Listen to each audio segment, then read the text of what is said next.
Hey guys, welcome to my makeup collection series. I wanted to do this a little bit different because I usually show you my vanity. However, I wanted to show you piece by piece what I have and get you an up close look at them just in case you're interested in picking some of them up. So for today's video, I'm going to be working on my eyeshadow palette. I will be showing you other eyeshadows that I own in a separate video that are a lot smaller, so that'll be quads and singles, but for today we're just going to focus on palettes, and these legit are the only ones that I own. The first one that you're seeing here is the Urban Decay Naked Heat palette. It is the only remaining naked eyeshadow palette that I own. I did give away all the other three because I just wasn't using them. I know they're very nostalgic, but I just didn't see myself reaching for them. And this is the outer packaging.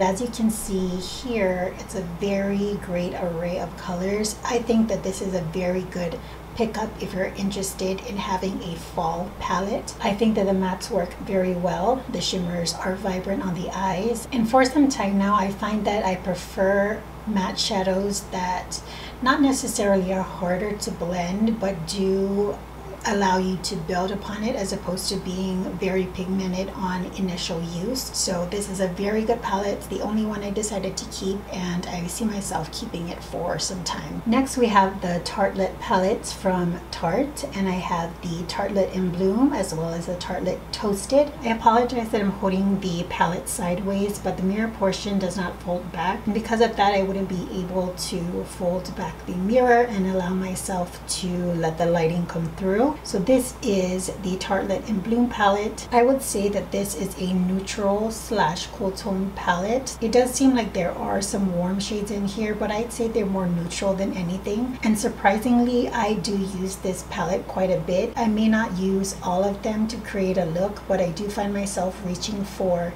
certain shades, whether it's the shimmery shades or the matte, which generally it is.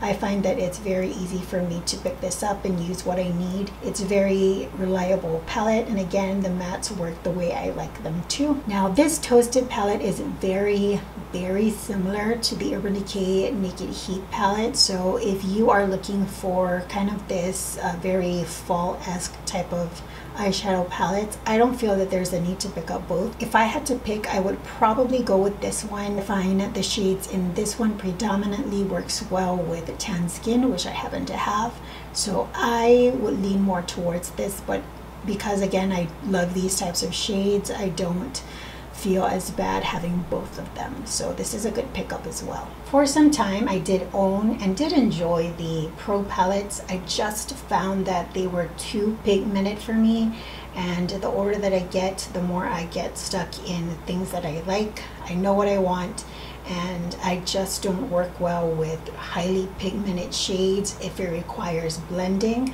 There are certain ones or certain brands that are a lot easier for me to work with. The Pro palettes it just wasn't for me. So I did end up keeping the original unzipped palette as well as the gold. So this is the original unzipped palette, and both of these palettes I find are very bridal appropriate. So if you are a makeup artist or a freelance artist, you might want to pick this up. I don't think that the quality of the eyeshadows is similar to the Pro palettes. I think they're made differently. This palette is a lot more pink. It's got a bit of champagne to it, and I do feel that this is the cooler option of the two. Very great looks to be made with this palette, and for me it is well loved. And this is the gold version. I would say this is just the warm version of the two. Again, great well thought out shades. You have brow bone shades, you have your shimmery shades, you have your medium tone browns, and then your darker options for liner or outer corner work. And again, I really love color stories like this, color schemes like this. It gives me a vibe, you know. I love the Unzipped series, and I just knew right off the bat that I wasn't going to get rid of either of them. These are the three Anastasia eyeshadow palettes that I own. Starting off with the Mario palette. I don't know, I know that this was hyped up a lot, and then it kind of just went under the radar. I honestly love this palette. Granted, the Anastasia palettes are the ones that I own that I find is very similar to the Lorac Pro palettes in that they're pigmented, but the blending ability I feel is a lot easier to work with than the Pro palettes. Sometimes the Pro palettes end up being patchy on me. I don't know why. It might just be my technique, but these Anastasia ones work well. They are highly pigmented. Boom. But these shades here, I find that everything with the exception of this shade is it just calls my name. And even this green mossy shade here is a beautiful, I want to say workable green to use. I've used it already and I found that the look was very wearable. I love this type of color scheme. I'm into a like warm smoky eye. That for me is a legit perfect eyeshadow look. Nothing too dark, more smoky wearable, and this just, it works well. Oh, modern renaissance. I love this palette, as you can tell. Some have been very well loved, while others are just kind of meh. I am not into the pink, or I want to say like a reddish pink trend that's going on right now. However, because I'm challenging myself to use more colors that I wouldn't normally wear, I might need to dabble into those two reddish pink shades, but everything else I absolutely adore. I did a mini review on this palette as well as a makeup look, but I didn't end up showing it to you because, well, why don't I just show you why? Ta-da! How amazing. You get an eyeshadow palette in the mail, you're excited about it, and then boom, it's cracked. This, I tell you, the matte selection in here I find is a lot better than the Modern Renaissance. Burnt Orange is probably the most used shade in here, and a close second would probably be Sienna. Well, hello there. Camera, you can see this is the Narcissist palette. This one here is the Loaded palette. I was holding that upside down. It's got the names of the eyeshadows in the back. I think by this time, or probably by the second palette, you can tell that I have a preference in color scheme, but I love Nars shadows. I know they're expensive, I get it. It's not the most affordable, but ever since I've tried Nars eyeshadows, I just find that I want more because I love the quality. And then this one here is the Nars Narcissist palette in Wanted. And again, oh hello, I'm wearing my glasses. And like the other palettes, it's got the names of the eyeshadows in the back. There's that pink tones again. We'll definitely be using that probably along with the Modern Renaissance. That might be a nice video to do. This palette here, the shimmers in it are more metallic as opposed to just pure shimmers. These metallic ones, gorgeous. Now we come to the end, but the biggest portion of this video collection series. Why the heck did it take me so long to think of that? This palette here is a mixture of warm and cool tone crease or transition colors, with the exception of this one. This is just, that's bright. And this is the one that I did use in my previous video for my sunset look. I really did work hard to collect these eyeshadows, and it'd be a shame not to use them.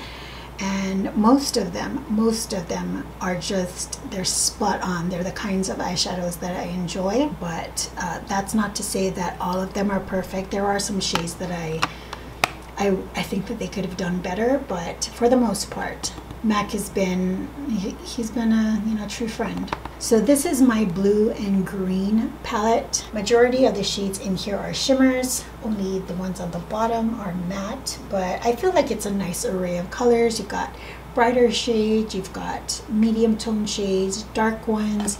This was the one that I used in my previous video. This palette here is more of my purple slash taupes. I don't think this is a MAC shadow. I wouldn't put it in here. Yeah, this is one of the Makeup Geek ones, but majority of them are MAC shadows. I do have some purples in other palettes, but I feel like this was, it spoke purple. I do not use this palette that often.